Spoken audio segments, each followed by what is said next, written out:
साक्षी ठाकुर बहुत बहुत स्वागत करती हूँ आपका इस बेहद खास प्रोग्राम जिसका नाम है क्या कहते हैं आपके सितारे। तो दर्शकों, आपकी बड़ी बड़ी समस्याओं के छोटे छोटे उपाय लेकर हम लोग रोज आपसे मिलते हैं दोपहर को 3 बजे और रात को 10 बजे। आपके जीवन से जुड़ी हर समस्या का समाधान जो है हम लोग करते हैं। तो दर्शकों, आज मैं आपको बताने जा रही हूँ कि अगर आपके जीवन में भी कोई समस्या आती है, आपके जीवन में भी कोई सेहत को रिलेटेड कोई समस्या आती है, और वो भी खासकर महिलाओं के जीवन में अगर समस्या आती है सेहत को लेकर, आपको लगता है कि ऐसी कुंडली में हमारे कौन से ग्रह खराब होते हैं, ऐसी कुंडली में हमारे कौन से दोष होते हैं कि महिलाएं जो है शादी के बाद, शादी से पहले वो ठीक थी, अपने घर में ठीक थी, जैसे वो ब्याह कर आई बीमार होना शुरू हो गई। शरीर में भारीपन की निशानियां उनके अंदर जो है, भारीपन उनके शरीर के अंदर आना शुरू हो गया, उनका वजन जो है वो बढ़ना शुरू हो गया, शरीर उनका खराब होना शुरू हो गया, शरीर जो है वो गलना शुरू हो गया शादी के बाद। तो ऐसे में क्या होता है कि ऐसे में हमारे कौन से ग्रह हमारे खराब होते हैं। आपने देखा होगा कई घरों में, कई फैमिलीज में औरतें जो है वो अक्सर बीमार रहती हैं। कई लोग कहते हैं कि हमारे घर की सारी औरतें, हमारी चाची, हमारी मासी, हमारी बुआ, हमारी मम्मी और जो है हमारी ताई जी, हमारी दादी, सारी औरतें ही औरतें बीमार रहती हैं, आदमी बीमार नहीं पड़ते हैं। तो ऐसी पत्रिकाओं में कौन से दोष होते हैं या उनके घरों के अंदर कौन से ऐसे दोष होते हैं। घर के अंदर अगर हम दोष की बात करी जाए तो उनके घर में साउथ ईस्ट, यानी कि आपका जो कैश फ्लो की जगह होती है, साउथ ईस्ट डायरेक्शन जो आपके मनी को जो है कैच करती है, वो डायरेक्शन आपके घर में खराब होती है। और दूसरी, अगर आपकी कुंडली के अंदर ऐसे कौन से दोष होते हैं, वो दोष होता है शुक्र का पितृ ऋण, जो हमारी कुंडली के अंदर होता है। अगर आपकी कुंडली के अंदर बात की जाए तो पंचम भाव में जब शुक्र देव आ जाते हैं तो वो पितृ ऋण लगा देते हैं। अगर आपके शुक्र देव जो है वो छठे भाव में आ जाते हैं तो भी स्त्री ऋण, अष्टम भाव में भी शुक्र खराब हो जाते हैं, नवम भाव में तो शुक्र जो है बिल्कुल ही खराब हो जाते हैं। ऐसे में औरतों के पास में बीमारियां तो लगती हैं, साथ में ऐसे में औरतों की वजह से घर में लड़ाई झगड़े भी बहुत होते हैं। तो ऐसे ही योग होते हैं जिसमें शुक्र देव जो है शुक्र का पितृ ऋण बन जाता है और औरतों के ऊपर मुसीबतें बन जाती हैं। और वो मुसीबतें जो है, चाहे आपका गर्भपात हो, आपका जो मिसकैरेज हो, या आपको कंसीव करने में प्रॉब्लम आ रही हो, या आपको बच्चा पैदा करने के टाइम पर बार बार बच्चे जो है आपके अबॉर्ट हो जाते हो, या आपके बच्चे पैदा होने के बाद मर जाते हो, तो ऐसी समस्याएं आप लोगों को बहुत आती हैं। लेडीज को स्किन से रिलेटेड प्रॉब्लम बहुत ज्यादा आती है और उनके शरीर के अंदर जोश नहीं रहता है और पैसा वो इकट्ठा नहीं कर पाती हैं या घर में बचत नहीं कर पाती हैं। ऐसी बहुत सी लेडीज है जो बहुत अच्छा बचत करती हैं, बड़ा अच्छी तरीके से घर को मैनेज करती हैं।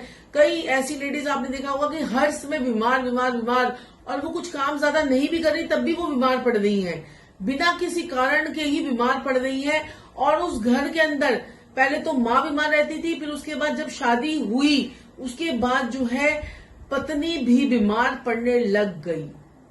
अब आप सोच रहे होंगे गुरु माँ उपाय कौन सा बताएंगे इसमें, क्या आपके घर में भी यही सारी समस्या आती हैं? सोच कर देखिए, शुक्र का पितृ ऋण का जब तक आप उपाय नहीं कर लेते, आपके जीवन से जुड़ी हर समस्या जो है आपके जीवन में वो चलती रहेगी। कभी पैसे का फ्लो इकट्ठा नहीं हो पाएगा। छोटी छोटी लग्जरी की चीजें, छोटी सी कार खरीदने के लिए, बाइक खरीदने के लिए तरसते रह जाएंगे, तड़पते रह जाएंगे। घर में सोफा बनाने के लिए भी 100 बार सोचना पड़ेगा, 100 बार पैसा इकट्ठा करेंगे। घर का फर्नीचर बदलने के लिए, घर में व्हाइट वॉश करवाने के लिए वो पैसा जो है कहीं ना कहीं खराब होता जाएगा या कहीं और जगह है वो जाकर लग जाएगा। गाड़ी खरीदने के लिए पैसे को जोड़ेंगे, आपको ही लोन नहीं मिल पाएगा। पैसे भी जोड़ लेंगे तो भी आप गाड़ी नहीं खरीद पाएंगे। गाड़ी खरीदने जाएंगे, कोई एक्सीडेंट वगैरह कुछ हो जाएगा।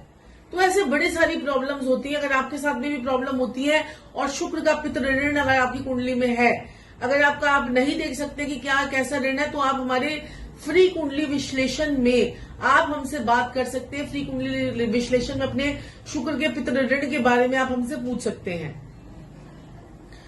और दर्शकों, अगर अब इसके लिए करना क्या है, आपने क्या करना है, 100 गायें, आपके घर के आसपास कोई गौशाला बनी हो तो वहां पर 100 गायों को आपने एक ही दिन के अंदर जाकर भोजन कराना है। वो भोजन क्या हो सकता है, 100 गायों के लिए आप घास का इंतजाम कर दीजिए, चरी का इंतजाम कर दीजिए, ज्वार का इंतजाम कर दीजिए, रोटियां 100 गायों को अपने हाथ से खिला दीजिए। जिंदगी के मजे आपको आने लग जाएंगे और ये साल में 2-3 बारी आप कर दिया कीजिए। मतलब आपको 3 महीने के अंदर ये उपाय जो है करना है। अगर आपकी कुंडली में शुक्र का पितृ ऋण है तो साल में 1 बार कर देंगे, उसके लिए भी आपके लिए बहुत बढ़िया रहेगा। लेकिन अगर साल में 2 से 3 बार करेंगे तो सोने पे सुहागा, जो मैंने आपको परेशानियां आपको बताई हैं वो आपको परेशानियां आनी बंद हो जाएंगी। आपके जीवन में चमत्कार आपको देखने को मिलेगा। मां लक्ष्मी की कृपा आपको आने लग जाएगी। आपका हेल्थ आपकी ठीक होने लग जाएगी। आपके जीवन में खुशहाली आने लग जाएगी, समृद्धि आने लग जाएगी और मां लक्ष्मी की पूरी कृपा, पैसों के रास्ते आपके खुलने शुरू हो जाएंगे और पैसों की बचत होने लग जाएगी। सबसे बड़ी बात, आपका शरीर ठीक हो जाएगा। आपको एलर्जी की प्रॉब्लम, आपको बच्चों से रिलेटेड प्रॉब्लम, आपको पैसों से रिलेटेड प्रॉब्लम, कोई भी प्रॉब्लम आपको नहीं आएगी। तो करके देखिए ये उपाय। अगर ये उपाय शुक्रवार को किया जाए तो बहुत उचित होता है और ये उपाय आपको साल में 3 बार करना है। अगर आप साल में 3 बार नहीं कर सकते हो तो आप साल में 1 बार कीजिए। और रोटी के लिए जहां तक बात है तो अगर आप अपने तंदूर की रोटियां भी बनवाकर आप लगवाकर आप जो है गायों को खिला सकते हैं। अगर 100 रोटियां खुद भी बना सकते हैं। और आप ये जो रोटियां हैं ये 120-110 के करीब लेके जाइए, क्योंकि कई बार क्या होता है कि हम जब रोटियां खिलाने बैठते हैं तो एक गाय हमारे हाथ से छीन कर बड़ी सारी गायों को हम खिलाते चले जाते हैं, तो वो वहां पर कभी 2 रोटी भी खा जाती है, कभी हमारे हाथ से 1 रोटी के बदले 2 पकड़ लेती हैं। तो वो भी आपको ध्यान रखना है। तो आप 120 रोटी के करीब लेके जाइए ताकि 100 गायों वाला जो उपाय है आपका इसी प्रकार से ऊपर गिना जाएगा। क्योंकि यहाँ पर अगर आपकी एक गाय 2 रोटी खा लेगी तो वो 99 हो जाएंगी। तो आपको 100 से ऊपर ही रोटियां आपको खिलानी है। और अगर आप चरी खिलाते हैं, चरी का दान करते हैं, तो आप अपने मन में, अपने भाव में सोच लीजिए कि आपको कितनी आपको चरी खिलानी है। वो 100 गायों के पूरी होनी चाहिए। श्रद्धा अनुसार जो है वो 10 बोरी, 15 बोरी, 21 बोरी अपने मन में सोचिए, अपने भाव बनाइए इस प्रकार से। और 21 बोरी जो है वो आपको डालकर आइए ताकि 100 गायों का कम से कम पेट भरे। तो इसी प्रकार छोटे छोटे उपाय होते हैं। अगर इस उपाय के अंदर आपके परिवार वाले आपको पैसा भी डाल दें तो भी बहुत बढ़िया। नहीं तो आप अपने परिवार का पैसा, औरतें अगर पैसा इसमें डाल देंगी तो बहुत बढ़िया। अगर आपके परिवार वाले सक्षम नहीं है, वो 100 रुपए देते हैं, तो आप उसका 10 गुना पैसा आप डाल लीजिए। अगर वो पैसा नहीं देते हैं, परिवार वाले वहन करते हैं, कुछ करते हैं, तो आप अपना उपाय खुद कीजिए। आप ही पूरे पैसों से उस गौशाला में जाकर खुद के पैसों से ही सारा कार्य करके आइए। शुक्रवार का दिन बहुत बढ़िया, नहीं तो अमावस्या पूर्णमासी पे ये उपाय जो है वो कर सकते हैं। आज के लिए दर्शकों इतना ही। लेकिन मैं आप सभी को बोलना चाहूंगी, अगर अभी तक आपने हमारे चैनल को सब्सक्राइब नहीं किया है तो सब्सक्राइब कीजिए, लाइक कीजिए, शेयर कीजिए। क्योंकि जितनी नॉलेज बढ़ेगी उतना ही फायदा आपको भी मिलेगा, उतना ही फल भगवान आपको भी देंगे। अगर आप हमसे कुंडली विश्लेषण फ्री में करवाना चाहते हैं तो आप हमसे जुड़ सकते हैं दोपहर को 3 बजे, रात को 10 बजे, फ्री कुंडली विश्लेषण में। राधे राधे।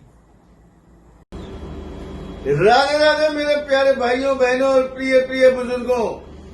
आपके भी अगर जीवन में है समस्या तो अवश्य ही आप हमें दोपहर को 3 बजे फेसबुक और यूट्यूब पर लाइव आके अपनी समस्या लिख के हमसे समाधान पा सकते हैं। और रात को भी 10 बजे फेसबुक और यूट्यूब पर लाइव आके अपनी समस्या का समाधान हमसे पा सकते हैं। तो अवश्य ही जुड़िए हमसे दोपहर को 3 बजे और रात को 10 बजे लाइव।